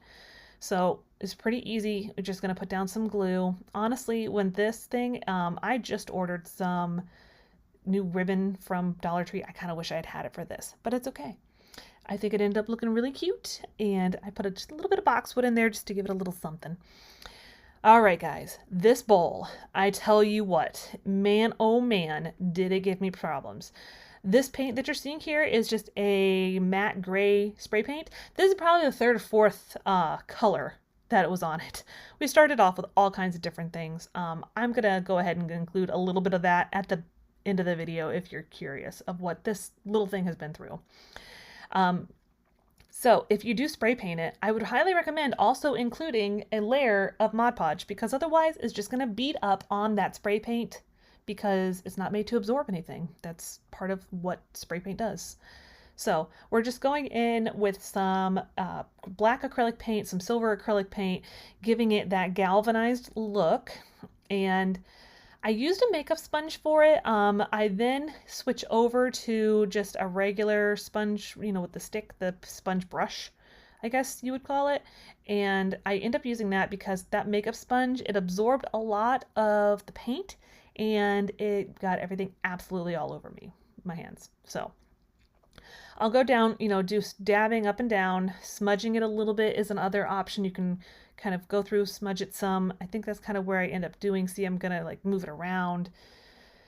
Basically just trying to give it kind of that different effect. Then I end up switching it up and I go in some with this more medium paint. This is just the elephant color from Waverly, and I tap it. Then I'm just gonna start tapping it all around to give it, you know, just kind of something else. It needed a medium tone. Like, it's too dark on the bottom and the black and the silver combined. It just wasn't doing it for me. So I just needed to add this little bit in there just to give it, you know, something different. And we're just going to keep doing this. I mean, it was not a short process. This bowl was just trouble. Here it is. I wish I had time. I didn't have time to add the little, you know, accessories. So first we're going to start off with one of these paint stir sticks. You're going to need, I believe, a total of 7, and then 3 of the Dollar Tree wrapped canvases. We're going to tear it all apart. I know, big surprise, right? Basically, just take off the canvas off of all 3 of them, and we are making a tray. We're doing like full-blown classic farmhouse today with, as you probably could tell from the thumbnail, with things that you probably have. At least if you're a crafter, you probably have these. So, like I said, we're just going to pull all of that stuff off of there, and what I would definitely recommend, don't even worry about the nails. They're going to be there. I'm not too concerned about them at all. So, once we have that all done, see here we've got all 3 of them. We've got our paint stir sticks that are all cut down, and I did use my miter shears, just so you know, if you ever try to do it, you have to give it a pretty good amount of force, or you pull it up like towards you, like up. And that'll give it the, the traction, not traction, give it the leverage it needs. I am going to cover the staples on one of my canvas frames. That way, this is going to be kind of the one that's facing upward that you're going to actually be able to see. If they show a little, I'm not worried about it. This is going to be really rustic. And then we're going to go ahead and give everything a good coat of the antique wax. This one is from Faux, and I am a plaid ambassador. And so we're going to go ahead and do that to the frame as well. Now on the frame, the only one I was worried about doing the top part of is the one that's going on the top. In fact, you try not to get the actual wax on most of the other part of it, like the part that you're actually going to put your glue on, because it won't work great with the hot glue. So just to, I wouldn't worry too much about it, but definitely don't do it on purpose. And I'm going to do a full coating of that wax on all of the outside parts as well. So, the part that you're going to see on the very outside and the part that you see on the inside of the tray.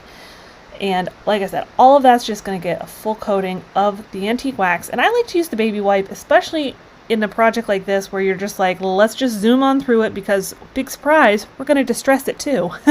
So just the baby wipe seems to help. It lays it down really easily, wipes it off like in the same, stroke. So now that we have all of the stuff is all painted, or however you decide to do it, you may decide to paint everything. We're going to do kind of like in a dabbing motion. We're going to cover it with some wood glue. What I'm doing by doing it this way is we're going to leave spots for you to put the hot glue. This way you're not overlapping it. One thing I've noticed, if I overlap my hot glue and my wood glue, the hot glue doesn't stay hot very long. So just push it together, and then you're going to try to wipe off the excess on the outside part. It won't be hard because of the wax. It's just, that way it looks a little bit nicer. I mean, this is going to be obviously very rustic and rough, as you can tell by here. It's okay though, because we're going to cover it all up. I'm just going to show you one of these as well. Same idea. I'm just going to put down the wood glue, and I'll leave space for the hot glue. So for anyone who is new to this whole idea of gluing your stuff together, the wood glue is for the longevity, and then of course your hot glue is for that immediate hold, because ain't nobody got time for waiting for glue to dry. So we're just going to put down our hot glue on the little in-between spots. Try to work quickly, because obviously it's going to, start to cool down and won't stay on as well. So like I said, I'm not going to put you through watching all of it. And I did add a couple of pieces down for support on the bottom. I ended up adding 2 more on the sides of the bottom as well, so it would be level. It was kind of, wobbling. So, and I'm saying so a lot. I'm so sorry. I can't help it. All right. Go ahead and put the same idea down where we're doing our gluing. I'm sorry that I showed it to you like 5 times, but apparently I wanted you to see it. So we're going to do that same thing, putting down our glue. Now hit the camera. We're just going to put down the bottom part of our tray, and here it is kind of all assembled. We're going to do a little bit of distressing though. I'm going to add this white, it's plaster paint colored from Waverly. This little container, it is like almost gone. I have a backup, so don't be alarmed.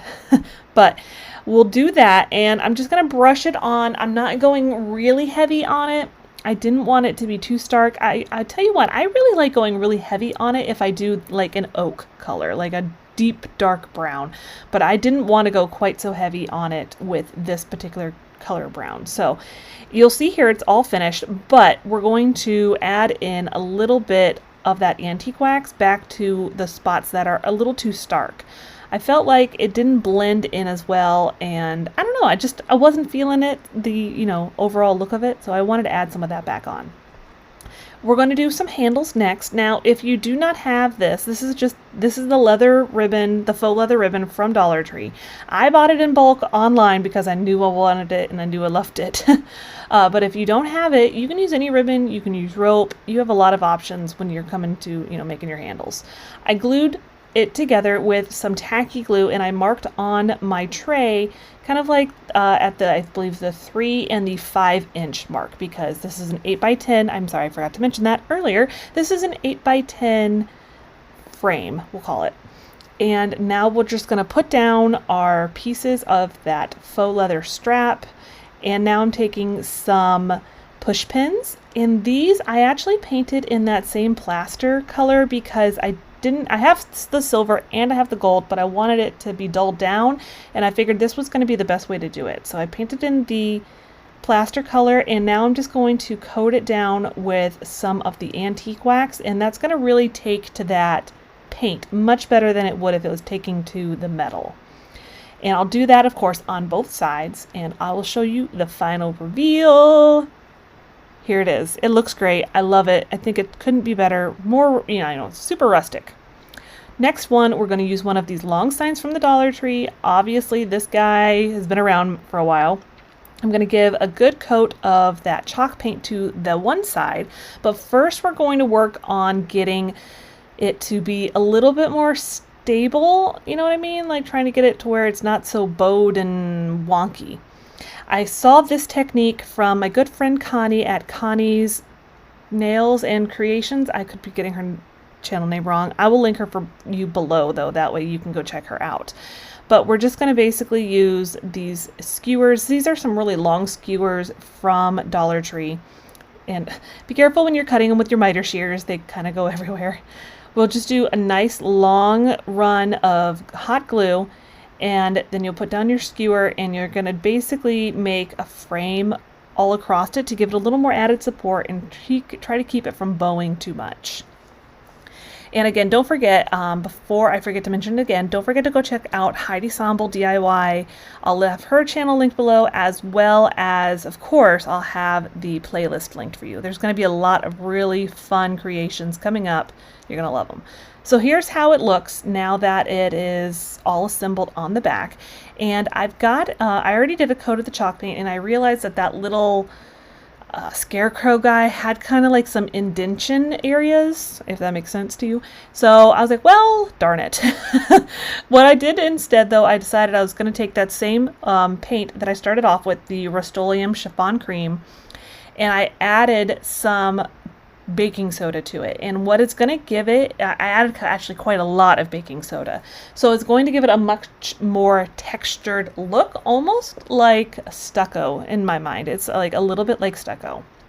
So I just thought that this was going to be kind of like the best way to remedy this situation, since I decided to paint the front of it, not thinking about that it had an indentation. So if if you want to do this route, or if you want to have a nice smooth paint surface, I would certainly recommend using the back of your sign. If not, if you're happy with this more rustic, bumpy chalk paint, then go for it. Just like I said, I just added a bunch of baking soda to the paint. Obviously, you don't want to put it in your container because you would have nothing but baking soda chalk paint.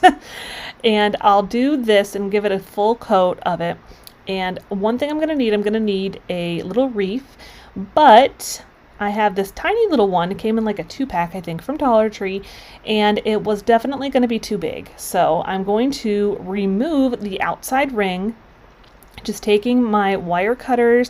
It needs just a little bit of work back and forth, and those little wires will break. And of course, we're going to save it because you never know when you might need it. And I'm going to take a whole bunch of these little boxwood plants. I believe I got this from Walmart. You can get, I want to say this is probably either one or two bunches. So it's not even like it's, you know, tons and tons of it, but it's pretty decent amount. And I'm just going to pull it off all of those picks. And we're going to start putting it into our wreath, and I'm going to hot glue it as I go. This is going to end up being a gift for my sister-in-law, so I definitely want for it to stay put. I don't want it to go, you know, I don't want them to fall out and her have to figure out what to do, have her, you know, 2-year-old son running around with it, putting it up his nose or who knows what. 2-year-old boys do some crazy things with the things they find on the floor, if you didn't know that. All right, so I'll just continue along the way, and I'm kind of keeping them all going in the same direction. And my thought process was, I was like, well, I can, you know, add more in as I go if I need to, or if you want to add in like a little pops of color, that would be gorgeous, like some yellow or some blue. It would be super, super cute. And see, I'm adding just a couple little pieces if I felt like it needed to have something added to cover up that metal part of the wreath. And if you can see a little bit of it, it's not a real big deal. You know, we're just taking it easy today, making some crafts. Like I said, I kind of just filled in wherever it needed. And now I've got the full piece, and I did use my Cricut to cut out these letters. Now, what's nice is that they're so blocky that you can easily print these out on your computer at home and just cut them out yourself if you don't have a Cricut.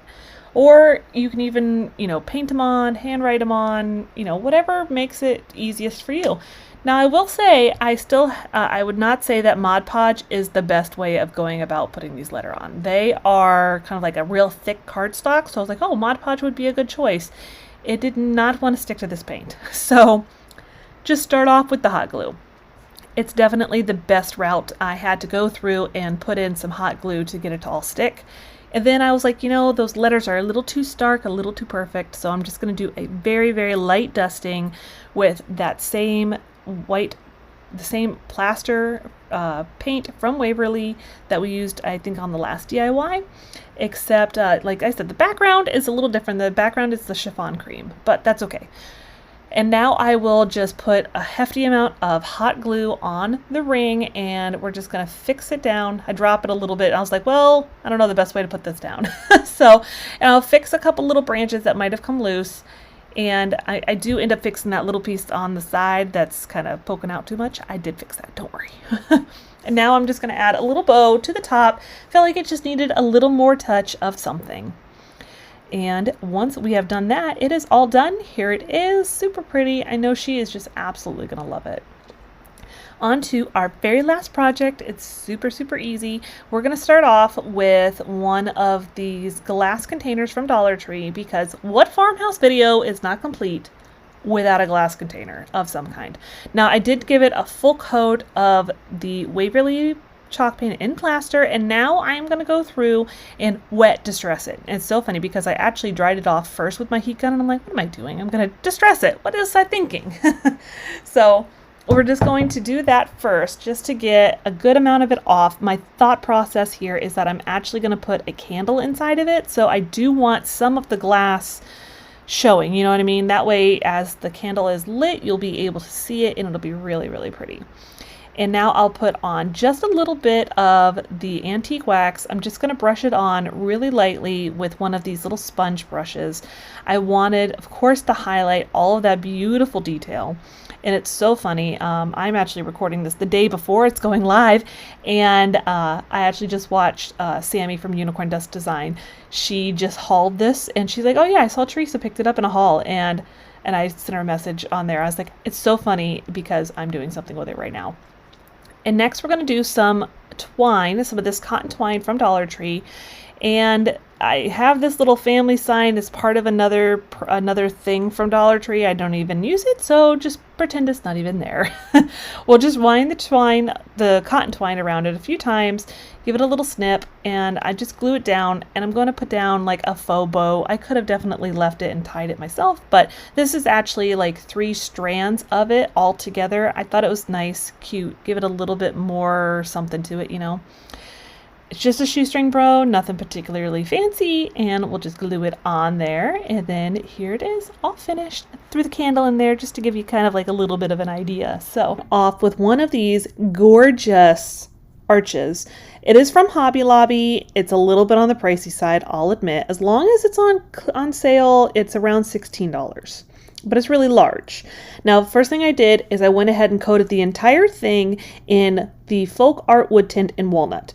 Now, obviously, you can do it whatever color works for you, whatever you like. I didn't do it too terribly dark, and I wasn't overly worried on how accurate I was, because it was really hard getting in between everything.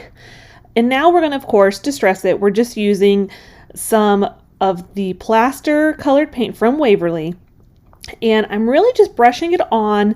I end up going a lot heavier than you see here, just because I was like, it feels like it just needed a little bit more, but that's okay. It's all kind of just depends on what your preference is.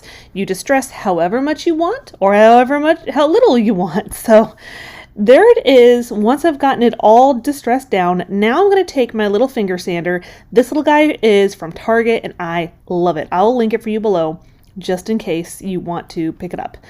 And don't mind all the headshots. Basically, I'm just going to go over anywhere where it seems a little too stark. You know what I mean? Like the white is too much on it. And it's really going to help blend it all in. Again, this is all preference. Do it if you want to.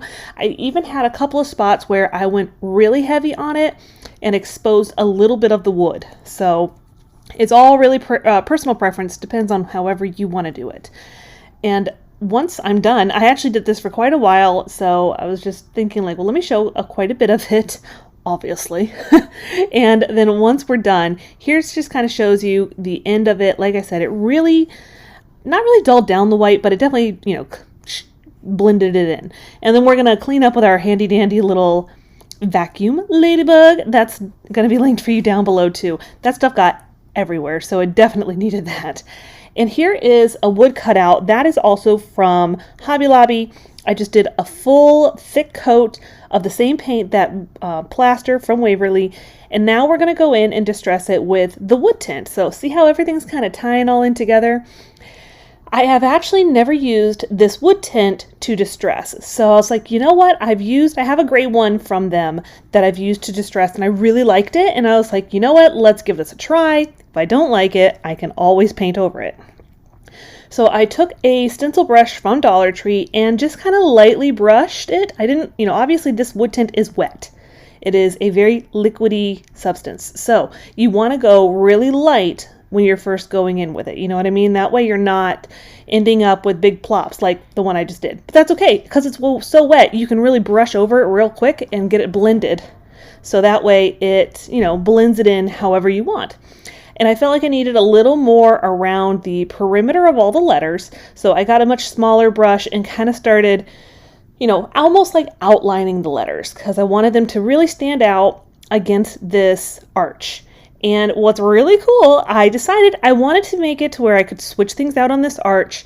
Obviously, I love the blessed word, but I want to be able to do other things too. I'm going to tie in some of these flowers. I don't show how I do it. I really just tie them up and stick them on the sides of the blessed sign, and then I tie it to the window. Yeah, as you'll see right here. And it looks gorgeous. I absolutely love it. So I'm going to use 2 of these trays from Dollar Tree. Now, these obviously were from Christmas, but I'm going to just get this Rust-Oleum paint all across like the perimeter of this bottom one. We're going to use this for the bottom, and I'll show you what we're going to do in just a second with these little beads. These came, I want to say, from Walmart right around Christmas time too, and we're just going to glue them all around the perimeter.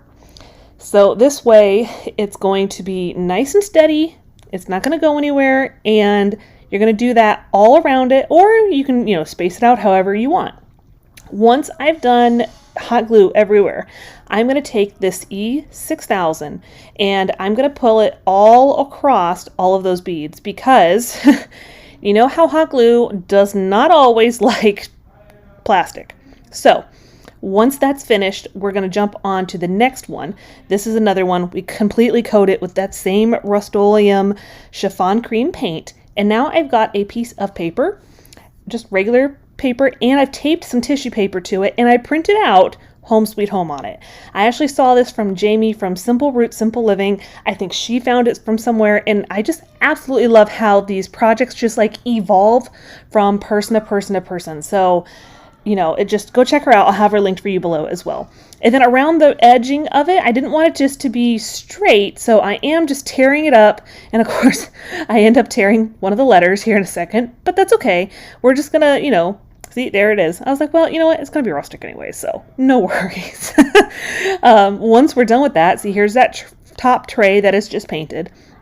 We're just going to douse too much Mod Podge in here in a second. So I was like, oh, let's just go, you know, coat it all nice and down and pour. And I was like, oh my gosh, what did I just do? You know, it never fails, right? It's like if you pour it because you think like, oh, that'll be easier just to pour it. And then you pour like half a darn bottle of Mod Podge. But that's all right.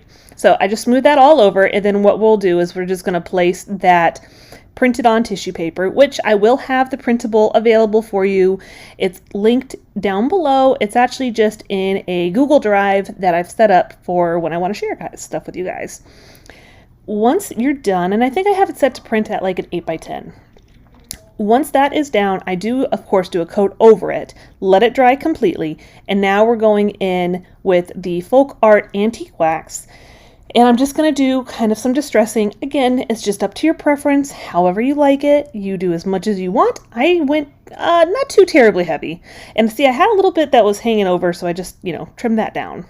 Here it is once it has been completely finished with the distressing. And now we're going to distress the beads. I'm not going to show you all of it to you because you get the idea. Once that is finished, I'll take that same E6000 and now I'm going to put it down on the beads on like the back side of the beads. Like basically like you see where the holes are, I'm going to just put the E6000 along the perimeter of the back. I hope that makes sense. I think so, but you can never tell. And then I'll of course also take some hot glue just so we can get a little bit of that immediate hold. Same thing, just running it all around. That one I tried to focus more on where the bead was, like the hole of the bead. And we're just going to plop it down. And what's nice is it's not hard to center it. Here it is all finished. I just absolutely love this one. Now we've got another sign from Hobby Lobby. This one was a little less, and I'm so sorry, I cannot remember how much it was. I'll link it for you down below if I can find it. And I've got some Cricut not Cricut vinyl, but I've got something I've printed out from my Cricut. And what I'm going to suggest, if you get any of these like pre-made, pre-cut wood signs or whatever from Hobby Lobby or anywhere, clean it off. This thing was so like dusty that I could not for the life of me get this get this vinyl to stick. And then I used my same piece of transfer tape over because, you know, I like to reuse. I'm not going to say I'm cheap, but I'm going to say I like to reuse. And of course, I ended up like hardly being able to get it to stick because of all the dust. I did wipe it down before I put this one down. So I learned my lesson at least a little bit. So, and of course my O didn't want to stick. So I was like, okay, I'll just put that one down by itself. So we're just going to place that on here. I'm just going to, of course, try to make sure it's at least mostly straight with my, you know, my nice little handy dandy ruler. And then I'll fix the O after, of course. We varnish it, we stick it, I fixed my O, and I felt like it needed a little bit more. So what we will do is we're going to find the center point. This whole thing on the inside part, like the little inside square thing, is 22 inches. So I find where the, 11-inch mark is. I give myself a nice little dot just so I have a basic idea of where the middle is. It's not going to be perfect, and I'm okay with that. I'm all right with it being imperfect. It's rustic. That's usually my explanation. It's rustic. And we're going to also add a little bow. This is actually going to my sister-in-law, and I asked her if she liked it like this. She wanted a bow. She wanted something different, and she said she wanted a burlap bow. So that is what's going on here. And it actually already even has the hardware on the back, so makes it super easy, effortless. You just basically decorate it the way you want. So we are going to take a quick look at how it turned out. As you probably figured since you just saw it, here's the ending of it. And I wanted to show you this one. It's really funny. It's super easy and quick. This is just one of the Dollar Tree shadow boxes. It's one of the newer ones. They actually have the wood planking kind of thing on it already, and it just has like this cute little definition of farmhouse-ish. I'll have that linked for you below. I just printed it up on a piece of cardstock, and now I'm just distressing it with that same antique wax. And if you can't see what it says, it's basically something along the lines of, it gives you like the definition. It's a noun. It's like a farmhouse, or a house on a farm without the barn, yard animals, without the barn, and basically without the actual farm. I felt like it was super fitting because Emily legitimately lives on a farm and she loves farmhouse, and I love farmhouse, but I legitimately live in Orlando. So I was like, well, this fits really well for me. So I'm going to just hot glue that little piece right on there. It had a little spot to put it in everything, and it fits my stuff perfectly. So I have this chair that I found in the garbage by a neighbor. There's a crack in like one of the side seat. You see it there. And I saw it on the side of the road, and I was like, no, no, no. There's so much I can do with this. You're going to find out here in just a minute. I'm starting off with 3 of these little paddle things. They're actually like a dry erase board, and I'm just gonna like take off the bottom part of it that gives you the handle, and I'm going to sand it. Once I've gotten that part down, I'm gonna sand it down to where it's even.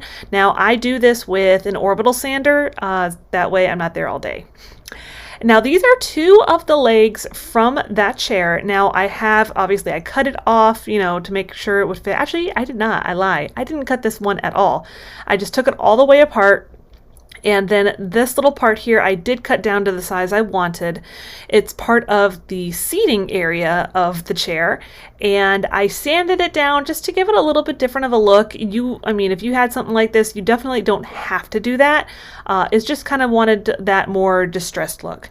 Now I am just going to put down some hot glue to hold it in place, and I'm going to go back later. I haven't done it yet, but I'm going to go back later and actually screw it all in too. Once I've gotten both of those legs in there, I'm going to start adding in my little dry erase boards. This is going to be like a little to-do board for me. And this is probably not the best way to do this, but this is how I did it.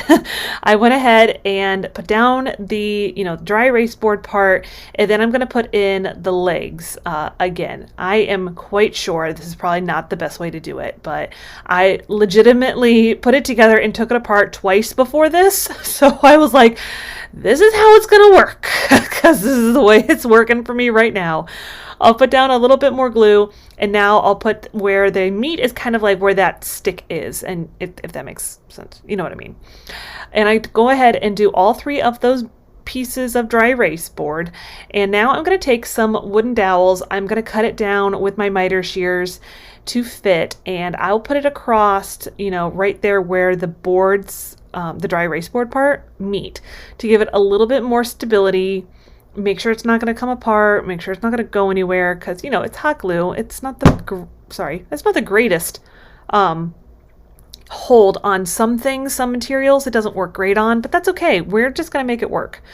And I'm going to also put it, because that bottom board doesn't have one of the like little cross beams, so I'm just going to glue it directly to the wooden dowel.